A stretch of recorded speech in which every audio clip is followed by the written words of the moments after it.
so now we come to this new section where the Buddha talks about the 4 life supports. So here the Buddha says, I'm reading section 22.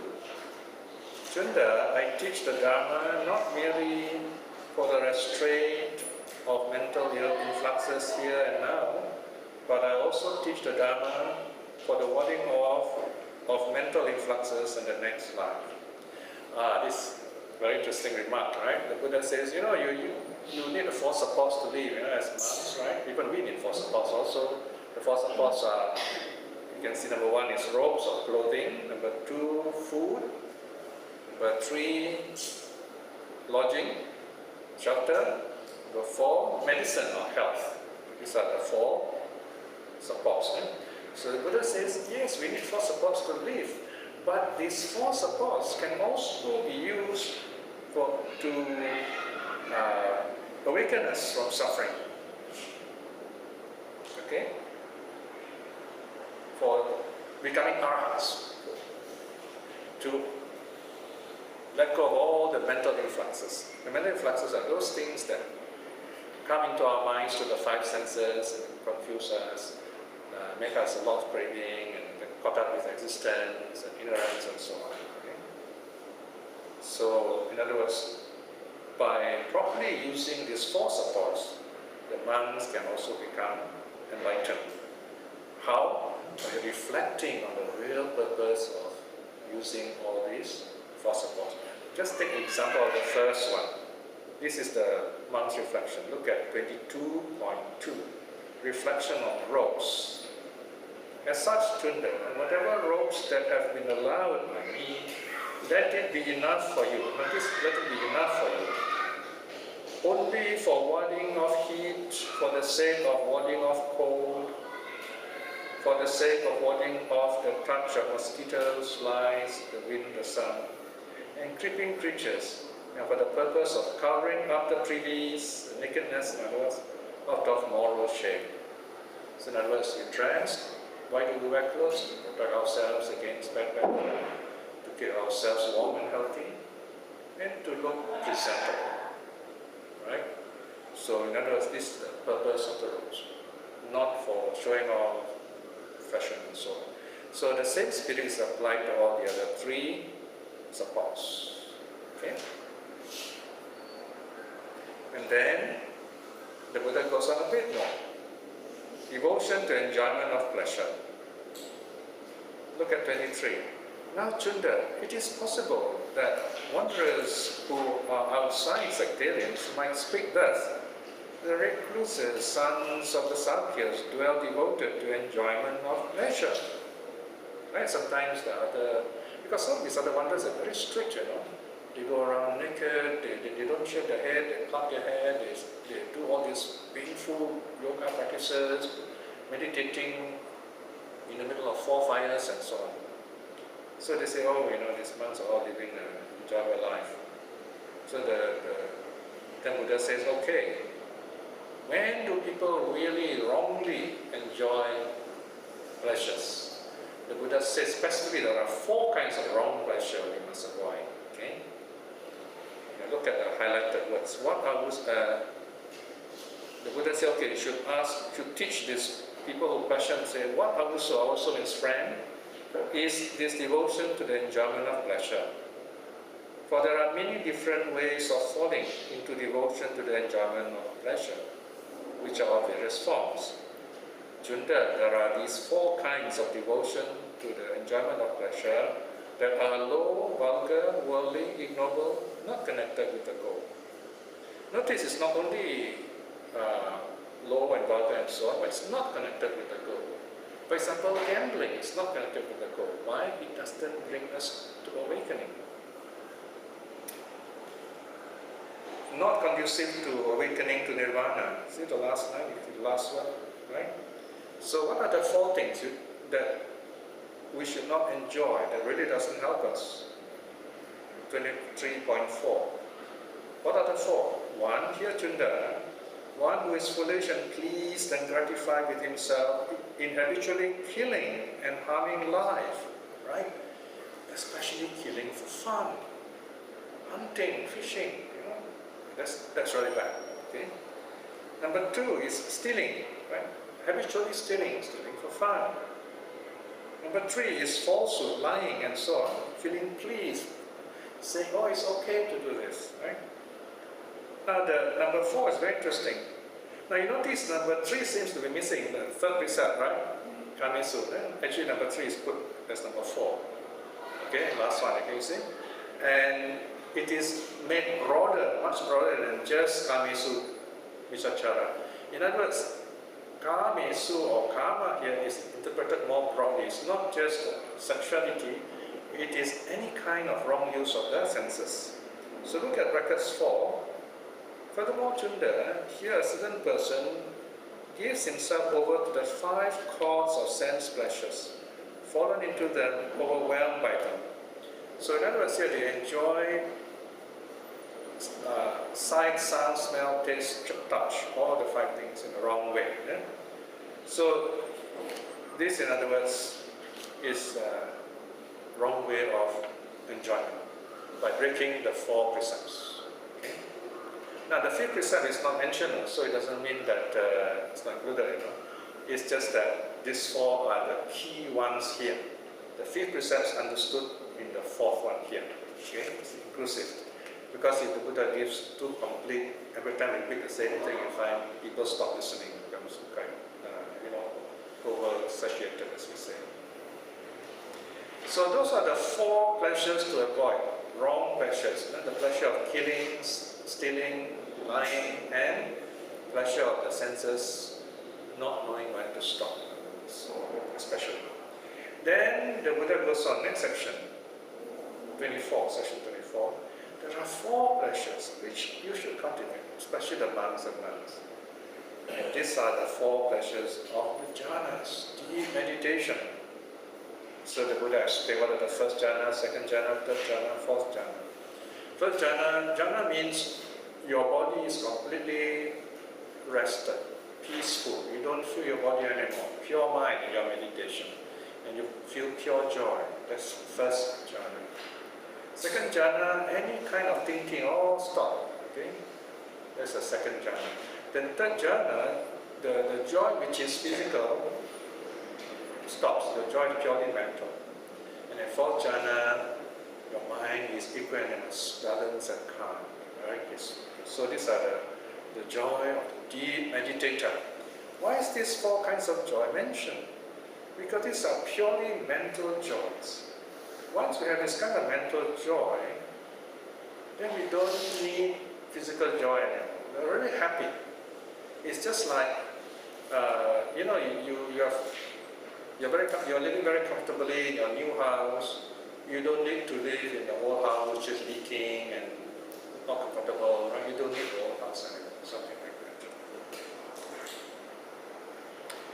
that. And then there is something else. There's the benefit you get from enjoying this kind of pleasure. You see, the Buddha is using words in a different way now. Huh? He says that this kind of pleasure, if you really enjoy them, you actually advance further. You can benefit from 4 kinds of fruits. Right? This kind of joy, the joy of meditation, brings 4 kinds of fruits or benefits. What are they? Look at section 25. Notice the first, second, third, fourth, 5th line. Having, can you see the word having there? Yeah. Having lived these 4 devotions to the enjoyment of pleasures, also 4 fruits, 4 benefits are to be expected. What are the 4?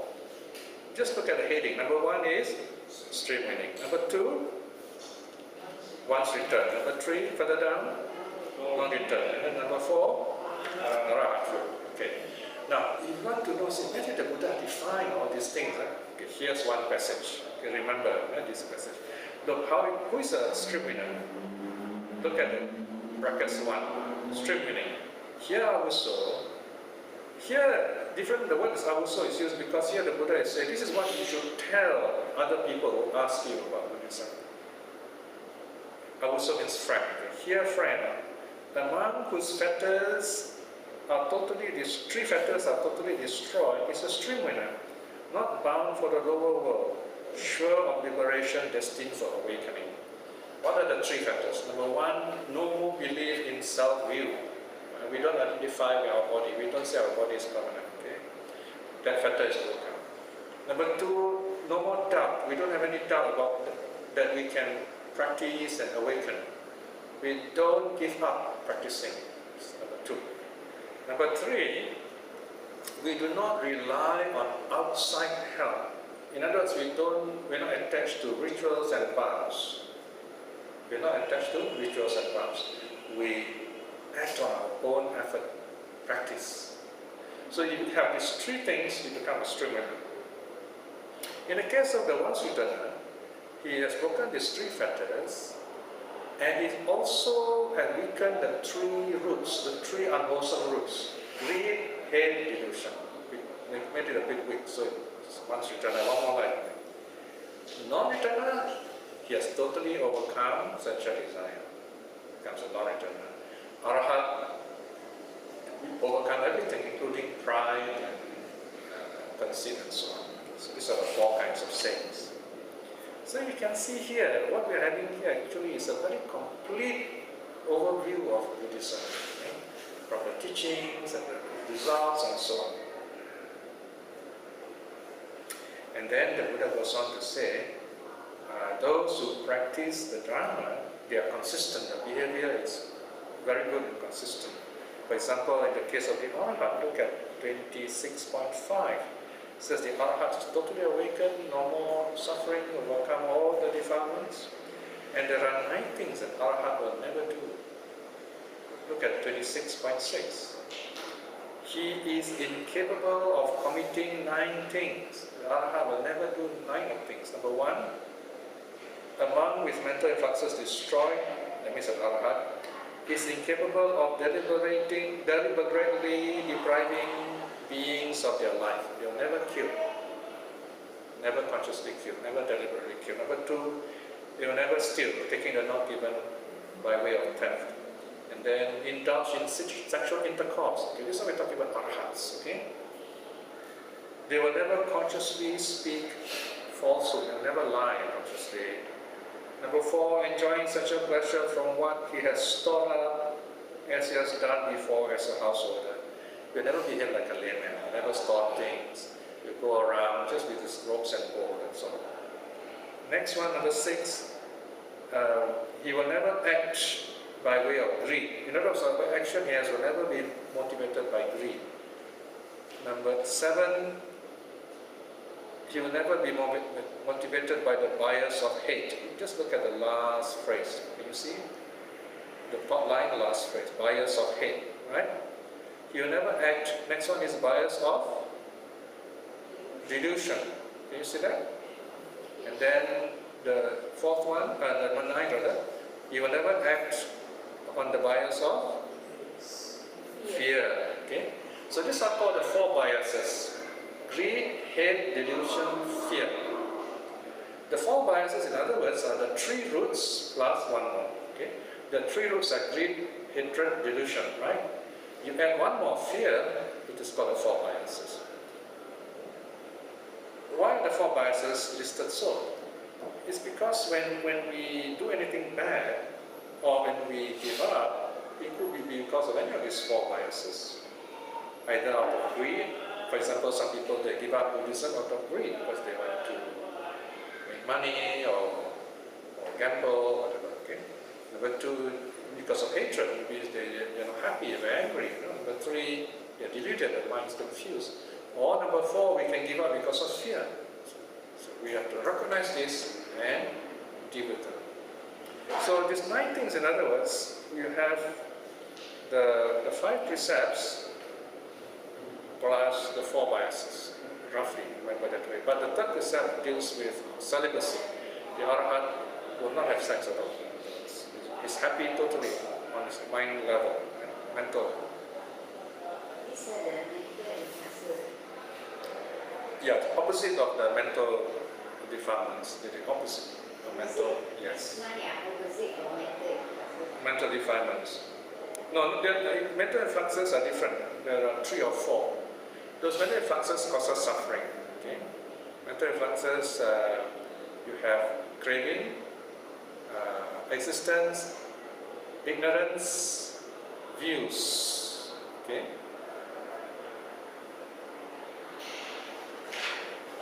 Okay, then the next part, the Buddha talks about ways he answered questions. No? He says many of these teachers or followers of other religions, they like to say, oh, my teacher knows everything. Eh? So can we really know everything? Can we know everything about the past? Can we know everything about the future? So the Buddha says, okay, in terms of knowledge, the Buddha, he wants, he can recall as far back as he wants through his meditation. In other words, the Buddha can know the past. It's possible to know the past because the past has already happened. But as to the future, the Buddha says you can't really know about the future because it has not yet happened. Because if we say, okay, you know what's going to happen in the future, that means everything is fixed already. It's predestination, right? If everything is fixed, there's no point of us practicing. So we cannot really know the future. However, the Buddha says there are certain things you can know about the future. For example, the Buddha knows he will not be reborn. Okay? Look at the last line, 27.4. Last line says, this is my last birth. There is no more rebirth now for me. Right? So this we can know. So in other words, for example, let's say if you regularly practice the Dharma, you reflect on impermanence, you can certainly tell yourself, I will attain supreme meaning in this life. If not, definitely at the moment of passing away. So in a sense, you can know the future, right? To that extent, possible. And that's good enough. So the Buddha says, although he can know everything about the past, he will not reveal what is untrue, unreal, unconnected with the goal. We won't talk about it. And what is true, real, but not connected with the goal, also he will not teach. In other words, the Buddha knows a lot of things, but he's not going to talk about, who's going to win the next football game, or how do scientists make a rocket, or it's not connected with the goal. Number 3, if the knowledge of the past is true, real, but connected with the goal, the Buddha will teach it when questioned. Okay? If it is untrue, unreal, unconnected with the goal, it's about the future, the Buddha will not reveal it. So same thing, the future also, if it's not connected, the Buddha won't mention it. In other words, whatever knowledge he knows, only if they are real, true, and connected with the goal, it helps us to become free from suffering, he will teach us. So, now, next part, why is the Buddha called Tathagata? This is a very famous word, Tathagata, in Chinese. Why is he called Tathagata? First explanation, and Chunda, whatever that is seen, heard, sensed, or cognized, attained, sought after, examined by the mind of those in this world, the Buddha understands everything. The Buddha understands everything that can be seen, heard, sensed, or cognized. In other words, the work of our 5 senses. Seen, eye, heard is the ear, sense refers to nose, tongue, body. 3 senses, sense, nose, tongue, body. These are the senses of something like impact, touch. Cognize is the mind. Okay? The mind cognizes. So whatever that is possible to know through our senses, the Buddha knows. Therefore it's called Tathagata, one who knows suchness. Then next one, and Chunda, that night that the Tathagata awakened to the supreme full self-awakening, and the night that he passed away into final nirvana without remains. So from the day the Buddha got enlightened to the day he passed away, and whatever is in between, he has spoken, conversed, expressed, all that is just as it is, not otherwise. The word is tatha, that is just as it is, real, true, no bluff. So it's called Tathagata.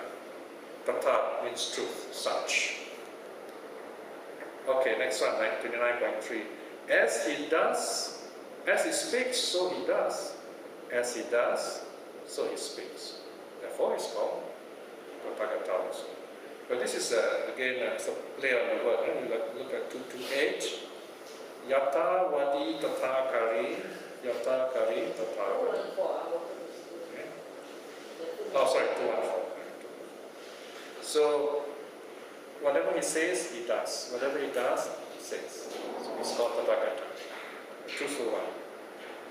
Then the last one is that he has vanquished, he has overcome everything, including Mara also. So it's called Tathagata. So this is the canonical, the sutta explanation. Later on, Buddhaghosa will give a longer list of explanation of Tathagata. Then the Buddha goes on to say there are certain things that we should not worry about. For example, look at section 30. Some philosophers or people like to think about it, say, okay, does the Tathagata exist after death? When a saint dies, does he exist after death? Or he does not exist? Or both exist and not exist? Or neither exist nor not exist? These are all not useful knowledge, Buddha says. It doesn't help to know all these things, so don't be concerned about this. These are undetermined questions. In other words, there are some things which can be very profound. If one talking about it, no end. These are undeclared by the Buddha. What is declared by the Buddha? What did I teach, the Buddha says? I teach the Four Noble Truths. So 4 things the Buddha did not teach, 4 things he taught. The 4 things he did not teach, he said, don't speculate. This person, this being, the Buddha, after he passed away, does he exist? Does he not exist? Or both exist, not exist, depending on your way of looking things? Or we cannot talk about it, either exist or not exist. The Buddha said, don't worry about it. It's not important, it doesn't help us in any way. It will confuse you, you won't be able to meditate. What is determined? This is suffering. This is the arising of suffering. This is the ending of suffering. And this is the path leading to the ending of suffering. The Four Noble Truths. The Four Noble Truths are the problem-solving formula, the basic problem-solving formula. You can use it in daily life also. And then a little bit more, the Buddha talks about not getting involved with philosophical speculations. Some philosophers, they try to think of the past. They say, oh, in the past, did the self exist? Or this self, is it eternal or not eternal? Or both eternal and not eternal? Or neither? Said, don't think about this. Then section 34.11, some people think, okay, this self, our self, is it?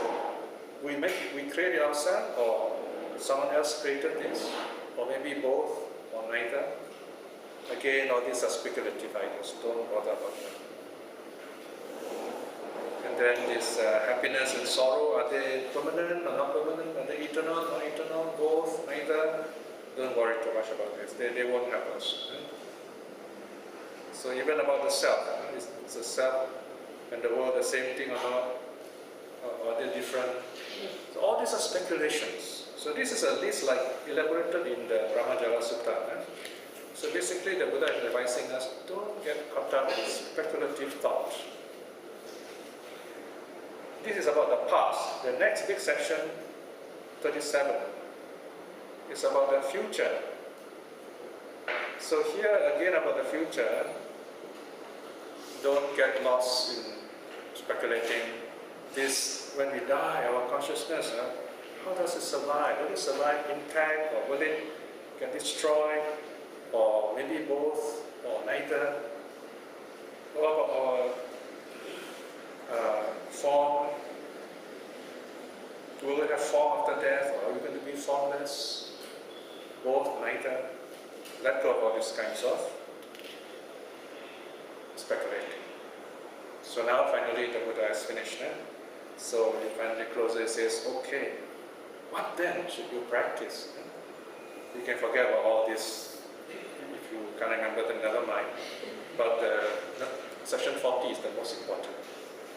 what should you practice to overcome suffering?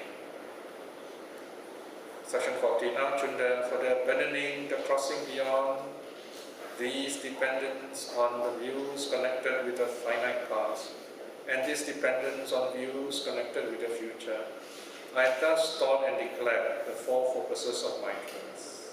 Right? So 4 focuses of mindfulness is very important meditation.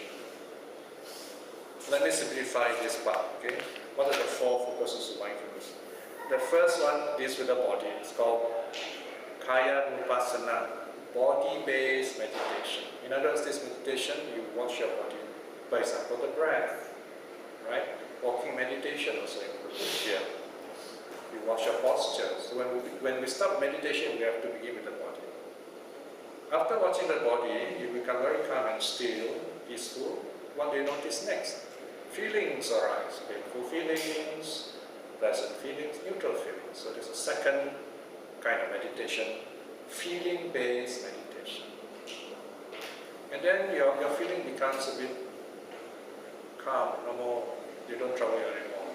Or maybe they continue to trouble you. So there are thoughts. If the feeling is painful, you start thinking, say, oh wow, this is painful, thinking. Or if you're very nice feeling, you say, wow, this is very nice feeling, still thinking, see? So the third level is called mind-based meditation. You got to deal with the thoughts. You got to let go of the thoughts. Now still here you see there are 3 levels of letting go. Right? This one is the good letting go. Number 1, you let go of the body. You let go of the eye, ear, nose, tongue, body. You sit very still. In other words, you give your 5 senses a holiday. Your 5 phones switch off. Give it a rest. So that you purify your senses, so to speak. But you are going to watch your mind directly. Right? When you watch your mind, you notice feelings. You notice thoughts, and you let them go. First you let go feelings, you let go the thoughts. And then your mind is peaceful. The fourth Satipatthana is called Dharma-based meditation. Dharma-based meditation. Dharma here refers to phenomena, realities. In other words, when your mind is very clear and peaceful, deep in meditation, you come out of meditation, you realize wonderful things. For example, say, wow, impermanence. You begin to understand the nature of suffering more clearly. That's called Dharma. Okay? So, 40.3, and these Chunda are for the abandoning, the crossing beyond these dependence on views connected with the finite past, and the dependence on the views connected with the future. As such, I have taught and declared the focuses of mindfulness. Right? Some people are worried about the past, they have done wrong things, or they don't do some things, they worry about it. Okay, I should have done this, I shouldn't have done that. Don't worry, let go of the past. Some worry about the future. Oh dear, what's going to happen to me, and so on. Right? So let go of the future. Watch the present. Watching the present is another way of understanding the 4 Satipatthanas. So the Buddha stopped there for a while. And there was a monk there. Well, this monk was spending the Buddha, Upawana. 41. Now at that time, the Venerable Upawana, who was standing behind the Blessed One, fanning him, then the Venerable Upawana said, this is the Blessed One. It is wonderful, Bhante. It is marvelous, Bhante. How delightful, Bhante, is this Dharma exposition. How really delightful, Bhante, is this Dharma exposition. What is the name of this Dharma exposition, Bhante? In that case here, Upawana, you indeed may remember this Dharma exposition as just that. That is, as the delightful Sutta, Pasadika. So that's how the Sutta got the name. Pasadika means delightful. Okay? The Venerable One said, the Blessed One said this. The Venerable Upawana joyfully approved of the Blessed One's word. The Sutta ends there. So it's a very long Sutta. Now we managed to survive it. Any questions? Is Jain's teaching? Oh, the Jain, generally they're very non-violent. They practice non-violence. Now, remember, that's why did the Buddha teach the Sutta? Because he wants to make sure the teaching is properly preserved. He tells us Don't get lost in speculation, right? Don't give up on the Dharma, things like that, right? So, this sutta is very long, but there are other shorter ones. Or we can take a certain section that we like and then reflect on it. So, there are many ways of dealing with the sutta. Any other question?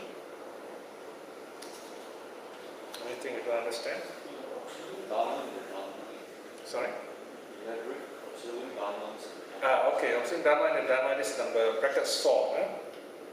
Section 40, brackets 4. That's called the Dharma-based meditation.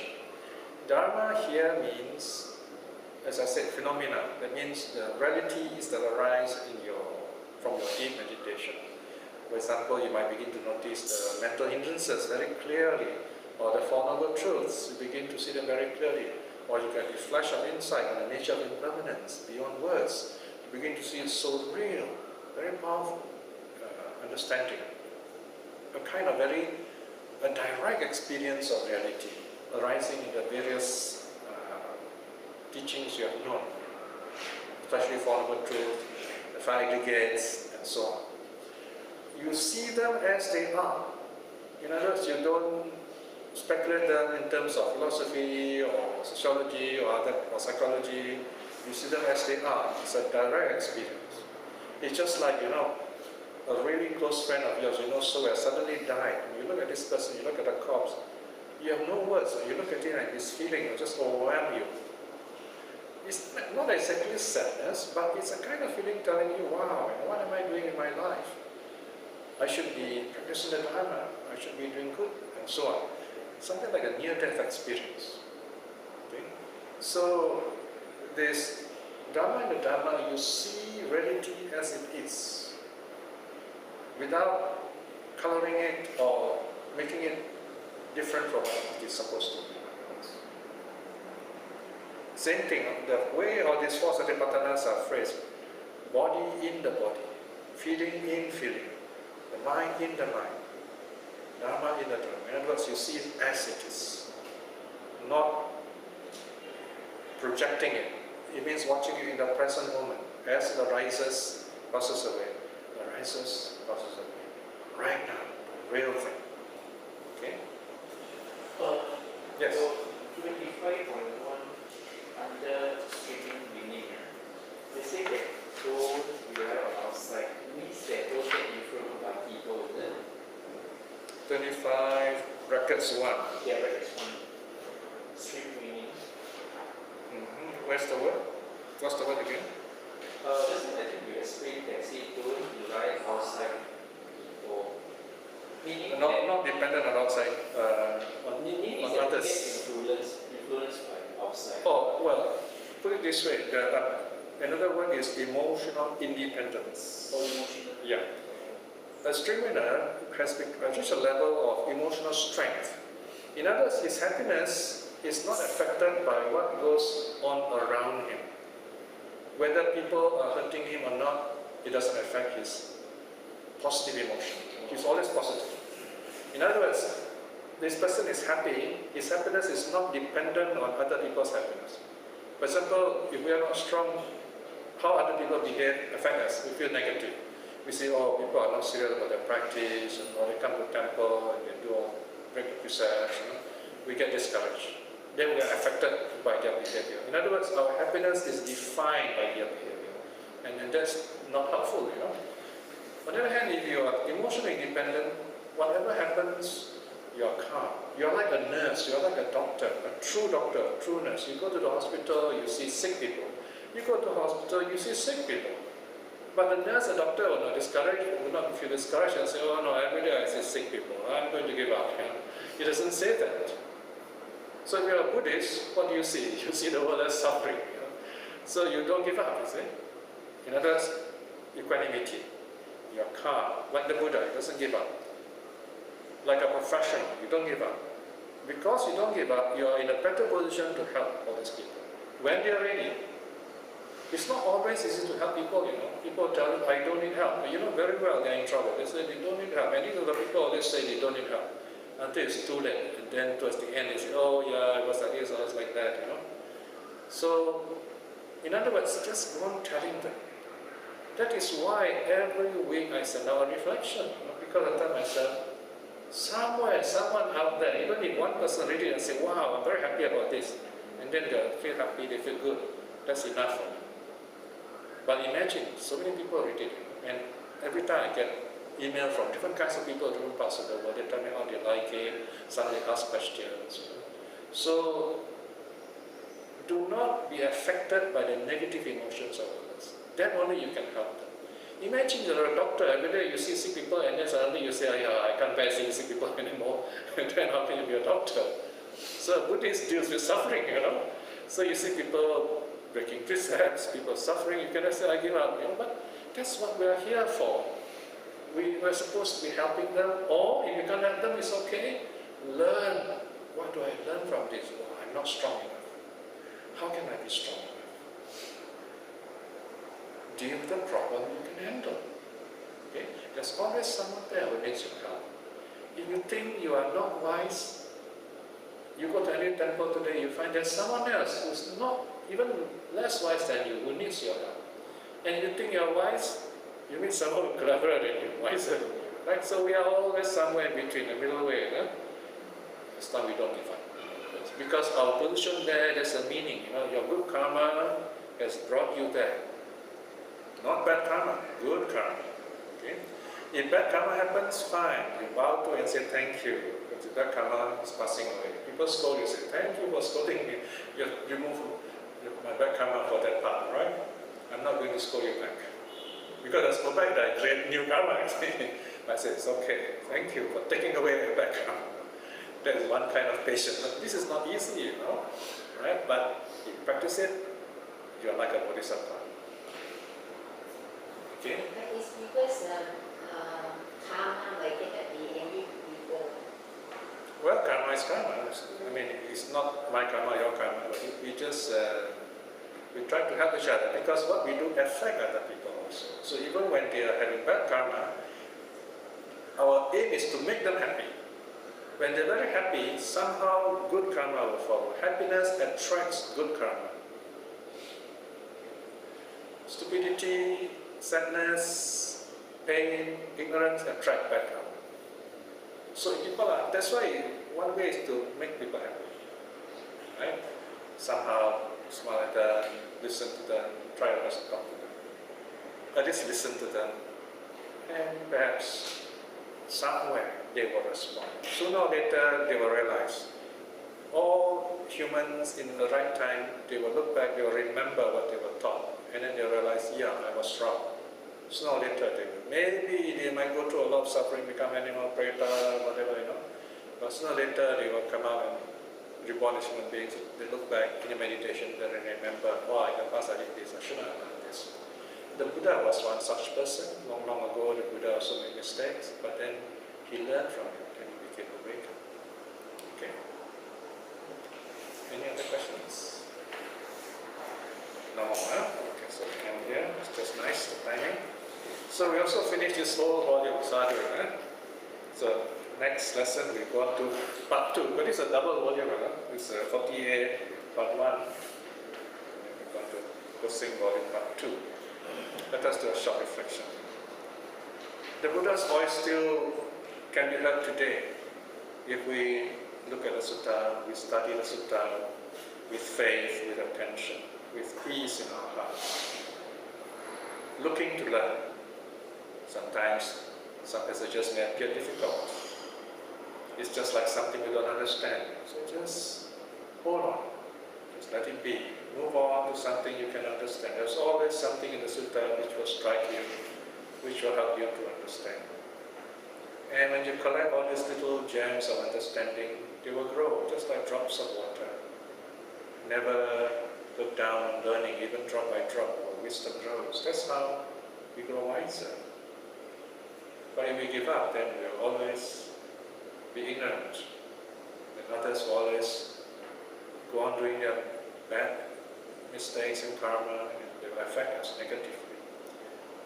Whereas understanding the suttas make us happy, make us strong, make us emotionally independent. We are happy for ourselves. We are happy just like that, naturally, at peace with ourselves. Reflecting in this way is very good karma. for the power of this good karma may be well and happy, prosper in this life itself. In this, while we do all this good karma through our practice of generosity,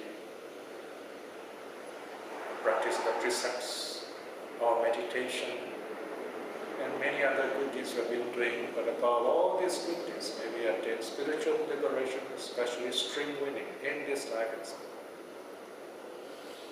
And also in this moment of peace, that has sent out our loving kindness to all those people, especially our near and dear ones, to all the people who are helping this place, to all the beings in this place. May they be well, may they be happy. And also to all those people who may be inimical to the Dharma or might not even be friendly to us. May they be well and happy too. That they may see the Dharma and they will be kind and compassionate and wise people. May all beings be well and happy. Sadhu, sadhu, sadhu.